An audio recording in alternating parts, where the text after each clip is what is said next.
Dear student, welcome to tech study online portal everything for technical student. यदि आप किसी भी टेक्निकल एग्जाम या अपने सेमेस्टर एग्जाम की तैयारी कर रहे हैं तो आप हमारे चैनल को सब्सक्राइब कर लीजिए, जिससे कि आपकी तैयारी और अच्छे से हो सके। आज का जो वीडियो हमारा जो सीरीज चल रहा है DC machine MCQ type question, जिसमें इंपॉर्टेंट क्वेश्चन को डिस्कस किया जा रहा है, वो पार्ट 2 है। इसके पहले हम पार्ट 1 देखे थे, जिसमें महत्वपूर्ण क्वेश्चन को डिस्कस किया गया था और उसका उचित और रीजनेबल सोल्यूशन आपको बताया गया था। आज उसी सीरीज का पार्ट 2 है, जिसमें हम लोग कुछ महत्वपूर्ण क्वेश्चन को और देखेंगे जो डीसी मशीन से संबंधित है, जो कि हमारे आने वाले पेपर या सेमेस्टर पेपर के लिए बहुत ही इंपॉर्टेंट है। तो आइए शुरू किया जाए। फर्स्ट क्वेश्चन देखिए, कह रहा है कि निम्न में से हम किसी एक को बिना लोड नहीं चला सकते। कह रहा है कि निम्न में से हम किसी एक को बिना लोड नहीं चला सकते। तो कुछ मशीन मोटर के प्रकार दिया है, कह रहा है कि किस मोटर को हम बिना लोड पर नहीं चला सकते। क्वेश्चन का आशय यह है कि निम्न में से किस मोटर को बिना लोड पर हम नहीं चला सकते। तो ऑप्शन ए देखें, कह रहा है series wound motor, option B है shunt wound motor, option C है कंपाउंड मोटर और ऑप्शन डी है इनमें से कोई नहीं। तो इसके पहले जो पार्ट 1 का वीडियो था उसमें डिस्कस किया गया था कि जो हमारा सीरीज मोटर है उसको हम विदाउट लोड नहीं चला सकते, क्योंकि आर्मेचर जो है डायरेक्ट हमारे सीरीज फील्ड वाइंडिंग के श्रेणी में जुड़ा होता है। और इस स्थिति में जैसे ही सप्लाई से वह जुड़ेगा, क्या करेगा, हमारे वाइंडिंग को जला सकता है। तो हम सीरीज मीटर और सीरीज मोटर को, जिसे हम कह सकते हैं कि श्रेणी मोटर, उसको कभी भी ऑफ लोड हम स्टार्ट नहीं करते, उसको हमेशा हम ऑन लोड स्टार्ट करते हैं। तो जो राइट आंसर होगा वह होगा series wound motor. Next question देखें, क्वेश्चन नंबर सेकेंड क्या कह रहा है कि डीसी शंट मोटर की गति उल्टी करने के लिए, एक डीसी शंट मोटर है, उसका जो स्पीड है, स्पीड को रिवर्स करना है, डीओआर बदलना है, उसका डायरेक्शन ऑफ रोटेशन बदलना है शंट मोटर का। तो उसके लिए क्या करना होगा, हमारे पास 4 ऑप्शन दिया है, आइए देखा जाए। फर्स्ट ऑप्शन है सप्लाई पॉइंट को रिवर्स कर दें। एक मोटर है, जैसे सप्लाई दे रहे हैं उसको कि, तो चूंकि वह हमारा क्या है कि डीसी मोटर है, तो सप्लाई क्या दिया जाएगा, डीसी दिया जाएगा। तो जो डीसी का है हमारा प्लस माइनस, प्लस को हम माइनस कर दें, माइनस को प्लस कर दें, तब हो सकता है डीसी शंट मोटर की स्पीड बदल जाए। सेकंड ऑप्शन है आर्मेचर कनेक्शन को रिवर्स कर दें। थर्ड ऑप्शन है वाइंडिंग उल्टी कर दे, और ऑप्शन डी है जिसे फोर्थ ऑप्शन कहेंगे, इनमें से कोई नहीं। तो देखिए, डीसी शंट मोटर की स्पीड को, डीओआर को बदलना है, डायरेक्शन ऑफ रोटेशन को बदलना है, तो हम क्या करेंगे, आर्मेचर कनेक्शन को रिवर्स कर देंगे। बहुत इंपॉर्टेंट है, इसको याद रखिएगा। नेक्स्ट क्वेश्चन देखें, कह रहा है कि बैक ईएमएफ का सूत्र है, बैक ईएमएफ का सूत्र है, बैक ईएमएफ का दूसरा नाम है काउंटर ईएमएफ, इसको याद रखिएगा। बैक ईएमएफ का दूसरा नाम है काउंटर ईएमएफ। तो आपसे पूछ सकता है कि बैक ईएमएफ या काउंटर ईएमएफ का सूत्र क्या है। तो यहाँ पे देखिए, बैक ईएमएफ का सूत्र हमसे पूछ रहा है, तो फर्स्ट ऑप्शन है Pn∅Z/60 है, सेकंड ऑप्शन है Pn/Z/60 है, थर्ड ऑप्शन है Pn∠A/60 है, और ऑप्शन डी है नॉट इनमें से कोई नहीं। तो देखिए, जो बैक ईएमएफ का फार्मूला होता है वह होता है हमारा Pn∅Z/60 है, यानी ऑप्शन ए हमारा राइट आंसर है। तो इसका स्क्रीनशॉट ले लीजिए, फिर कुछ और महत्वपूर्ण क्वेश्चन डिस्कस किया जाए।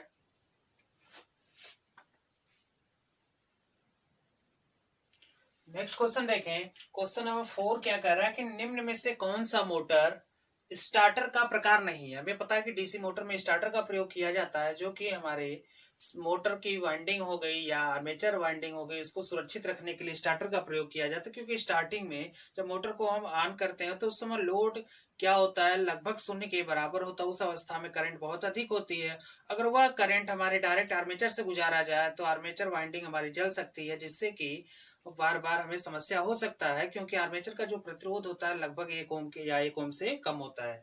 तो इसमें स्टार्टर का प्रयोग करते हैं डीसी मोटर में। तो वही कह रहा है कि निम्न में से कौन सा मोटर प्रकार स्टार्टर का नहीं है।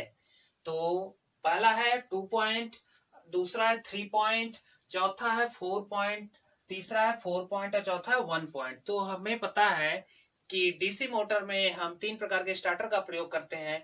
एक होता है 2 पॉइंट, 3 पॉइंट, 4 पॉइंट स्टार्टर होता है। और चौथा जो दिया यहाँ पे कि 1 पॉइंट स्टार्टर, तो 1 पॉइंट स्टार्टर क्या है, यह हमारा स्टार्टर का प्रकार नहीं है डीसी मोटर में। नेक्स्ट क्वेश्चन देखें, क्वेश्चन नंबर 5 क्या कह रहा है कि डीसी मोटर का शाफ्ट टार्क आर्मेचर टार्क से कम क्यों होता है।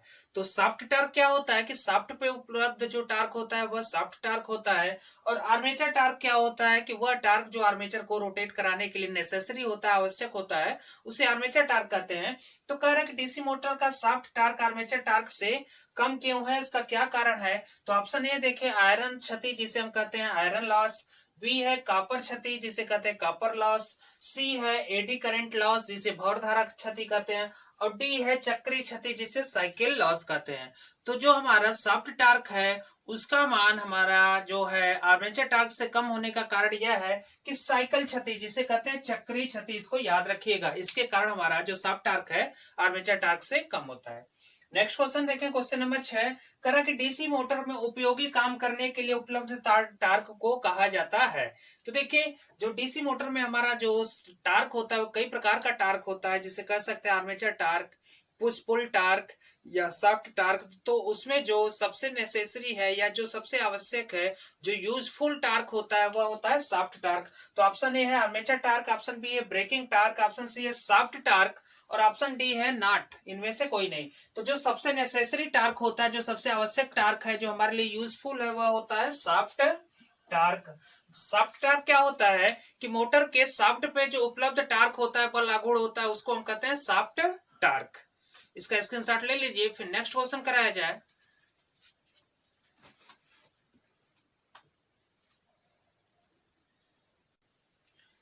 नेक्स्ट क्वेश्चन देखें, क्वेश्चन नंबर 7 क्या है, डीसी मोटर का स्टार्टिंग प्रतिरोध लगभग होता है।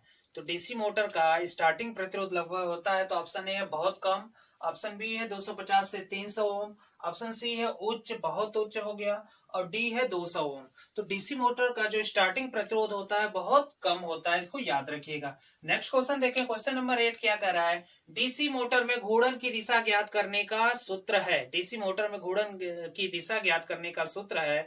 तो जनरेटर का केस जो होता है, जनरेटर में हम फ्लेमिंग के दाएं हाथ के नियम का प्रयोग करते हैं, जबकि डीसी मोटर में घूर्णन की दिशा ज्ञात करने के लिए फ्लेमिंग के बाएं हाथ का नियम प्रयोग करेंगे। तो ऑप्शन ए है कार्किस्क्रू का नियम, ऑप्शन बी है फ्लेमिंग के बाएं हाथ का नियम, ऑप्शन सी है फ्लेमिंग के दाएं हाथ का नियम, और ऑप्शन डी है एम्पियर का नियम। तो जो राइट आंसर होगा वह होगा फ्लेमिंग के बाएं हाथ का नियम।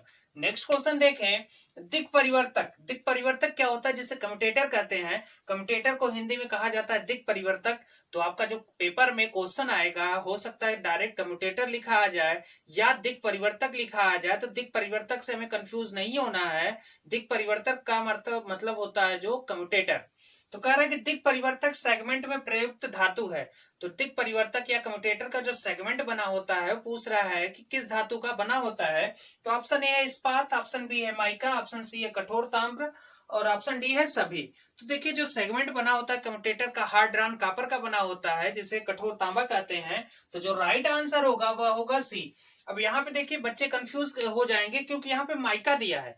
अगर आपसे यहाँ पे पूछ दे कि दिक् परिवर्तक के सेगमेंट के बीच जो धातु भरी जाती है, जो धातु हम लगाते हैं उसमें दो सेगमेंटों के बीच में देखेंगे माइका भरा जाता है, तो पूछ रहा है कि दो सेगमेंटों के बीच में कौन सी धातु भरी जाती है या निहित होती है, तो वह होता है माइका। लेकिन सेगमेंट किसका बना होता है, सवाल देखिए यहाँ पे, करक दिक् परिवर्तक सेगमेंट में प्रयुक्त धातु है। सेगमेंट बनाने में प्रयुक्त धातु क्या हो गया, कठोर तांबा हो गया, जिसे हार्ड ड्रॉन कॉपर कहते हैं। लेकिन सेगमेंटों के बीच में जो कुचालक पदार्थ भरा जाता है, तो सवाल ऐसे पूछा जा सकता है कि कम्यूटेटर के सेगमेंटों के बीच में जो कुचालक या अचालक पदार्थ भरा जाता है कौन सा पदार्थ होता है, तो वह क्या होता है, माइका। तो माइका से हमें कंफ्यूज नहीं होना है, हम सवाल को अच्छे से पढ़ ले कि सवाल पूछ क्या रहा है, क्या उत्तर जानना चाहता है। तो सवाल है दिक् परिवर्तक सेगमेंट में प्रयुक्त धातु है। सेगमेंट जो बना होता है किस धातु का बना होता है, तो हार्ड ड्रॉन कॉपर या कठोर तांबे से बना होता है। नेक्स्ट क्वेश्चन देखें, करा कि डीसी मोटर में परिभ्रमण करने वाला भाग है। परिभ्रमण यानी घूमने वाला भाग, रोटेट करने वाला भाग। तो डीसी मोटर में जो घूमने वाला भाग होता है वो क्या होता है, आर्मेचर घूमता है। यहाँ पे देखिए जो डीसी मोटर में जो घूमने वाला भाग है वो क्या होता है, आर्मेचर होता है। तो राइट आंसर हो जाएगा बी। तो पहला है पोल, पोल स्थिर अवस्था में होता है, स्टेशनरी होता है। आर्मेचर घूमने वाला भाग है। स्टेटर भी क्या है, यह स्थिर अवस्था में है। कार्बन ब्रश भी क्या है, यह भी स्थिर रहता है, स्टेशनरी पार्ट है। तो आर्मेचर जो है यह रोटेट करने वाला भाग है, बाकी तीनों क्या है, यह स्टेशनरी पार्ट है। तो सवाल पूछ रहा है कि डीसी मोटर में परिभ्रमण करने वाला भाग है, तो इसको ऐसे भी पूछ सकता है डीसी मोटर में घूमने वाला भाग है या डीसी मोटर में रोटेट करने वाला भाग है। तो आपको पता होना चाहिए कि जो पोल है, स्टेटर है, कार्बन ब्रश है, ये स्टेशनरी अवस्था में होते हैं, विराम अवस्था में होते हैं। और जो आर्मेचर है यह रोटेटिंग अवस्था में होता है। इसका स्क्रीनशॉट ले लीजिए, फिर नेक्स्ट क्वेश्चन कराया जाए।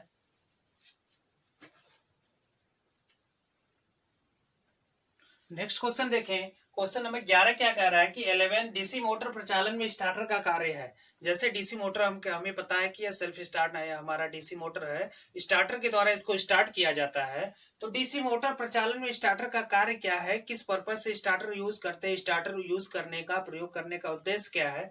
तो ऑप्शन ए देखें, क्षेत्र प्रतिरोध को बढ़ाना। ऑप्शन बी है प्रारंभिक वोल्टेज को सीमित करना। ऑप्शन सी है आर्मेचर प्रतिरोध को सीमित करना। और ऑप्शन डी है प्रारंभिक धारा को सीमित करना। तो जो बेस्ट ऑप्शन होगा यहाँ से वह होगा प्रारंभिक धारा को सीमित करना। क्योंकि होता क्या है कि हमारा डीसी मोटर जैसे ही स्टार्ट होगा उसमें जो आर्मेचर, जो रोटेटिंग पार्ट है, पीछे हम लोग देखे थे कि डीसी मोटर में रोटेट करने वाला पार्ट क्या होता है, आर्मेचर।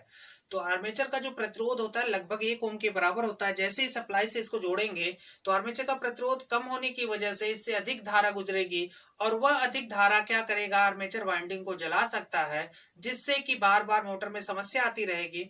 इससे बचने के लिए हम स्टार्टर का प्रयोग करते हैं। जो स्टार्टिंग में धारा जो होता है, आपको पीछे अभी बताया गया क्वेश्चन में कि जो स्टार्टिंग प्रतिरोध होता है डीसी मोटर का बहुत कम होता है। प्रतिरोध कम होने की वजह से धारा उच्च होगी। वह धारा जब निम्न प्रतिरोध के मार्ग से गुजरेगी तो प्रतिरोध को या उस वाइंडिंग को जला देगी। तो प्रारंभिक धारा को सीमित करने के लिए हम स्टार्टर का प्रयोग करते हैं। स्टार्टर से होकर वह धारा, उच्च मान का धारा गुजरता है, जिससे हमारा मोटर सुरक्षित रहता है।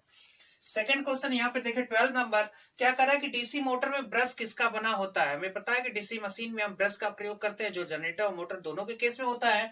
तो डीसी मोटर में ब्रश किसका बना होता है। तो ऑप्शन ए देखें माइका, ऑप्शन बी है आयरन, ऑप्शन सी है कार्बन और ऑप्शन डी है तांबा। तो जो ब्रश बना होता है वो कार्बन का बना होता है। क्यों कार्बन का बनाते हैं, कार्बन का बनाने का कारण यह है कि कार्बन घिसता कम है, इसका रेजिस्टेंस कम है, रेजिस्टेंस कम होने की वजह से लॉसेस कम होता है। और बाकी चीजें जैसे अगर अन्य किसी मटेरियल का बनाएंगे तो उसका प्रतिरोध उच्च होने के कारण वहां पे ड्रॉप होगा। तो जो आउटपुट वोल्टेज हमारे जनरेटर के केस में मिल रहा है, जनरेटेड ईएमएफ, वह मान ऑटोमेटिक क्या हो जाएगा, कम हो जाएगा। इसीलिए कार्बन का ब्रश बनाते हैं। 30 नंबर देखिए काउंटर ईएमएफ किस पर निर्भर करेगा। काउंटर ईएमएफ आपको बताया कि काउंटर ईएमएफ का दूसरा नाम है बैक ईएमएफ या विरोधी विद्युत वाहक बल।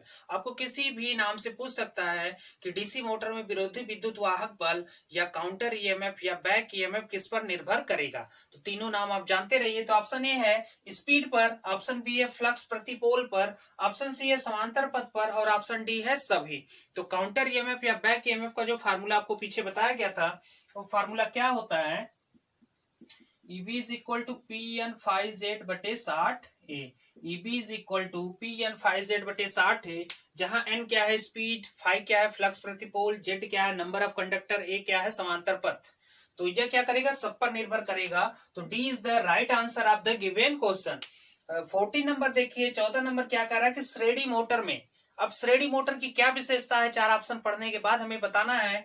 तो ऑप्शन ए है श्रेणी वाइंडिंग में मोटे तार का कम टर्न, ऑप्शन बी है गति स्थिर रहती है, ऑप्शन सी है बल आघूर्ण कम होता है और ऑप्शन डी है बिना लोड आसानी से चल सकता है। तो देखिए बिना लोड आसानी से चल सकता है ऐसा तो होगा नहीं, क्योंकि श्रेणी मोटर को हम हमेशा ऑन लोड स्टार्ट करते हैं। गति स्थिर रहती है, गति किसका स्थिर रहेगा, शंट मोटर का। बल आघूर्ण कम होता है, बल आघूर्ण बहुत उच्च होता है, इसका जो स्टार्टिंग टार्क होता है उच्च होता है, यह विशेषता है हमारा श्रेणी मोटर का। तो ए इज द राइट आंसर, जिसमें है कि श्रेणी वाइंडिंग में मोटे तार का कम टर्न होता है। तो इसका स्क्रीनशॉट ले लीजिए, फिर नेक्स्ट क्वेश्चन कराया जाए।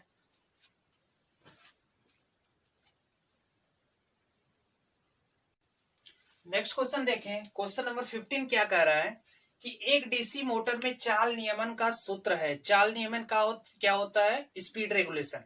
स्पीड रेगुलेशन को ही चाल नियमन कहते हैं। तो इसका दूसरा नाम भी जानते रहिए, होता है स्पीड रेगुलेशन, जैसे वोल्टेज रेगुलेशन होता है वैसे ही स्पीड रेगुलेशन होता है। तो स्पीड रेगुलेशन को ही हम लोग चाल नियमन कहते हैं। तो ऑप्शन ए है N0 upon NL into 100। N0 क्या है? जीरो लोड पर स्पीड, और NL क्या है? लोड पर स्पीड, फुल लोड पर स्पीड इंटू 100। बी क्या है? NL minus L not an not upon N0।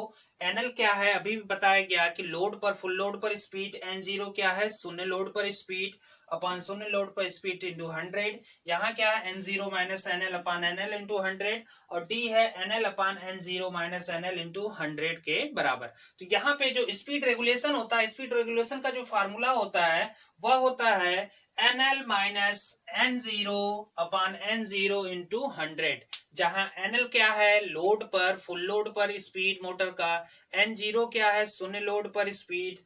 अब फिर N0 से डिवाइड करेंगे तो इनका अनुपात अगर 100 से मल्टीप्लाई करेंगे तो ये परसेंटेज स्पीड रेगुलेशन या प्रतिशत चाल नियमन आ जाता है।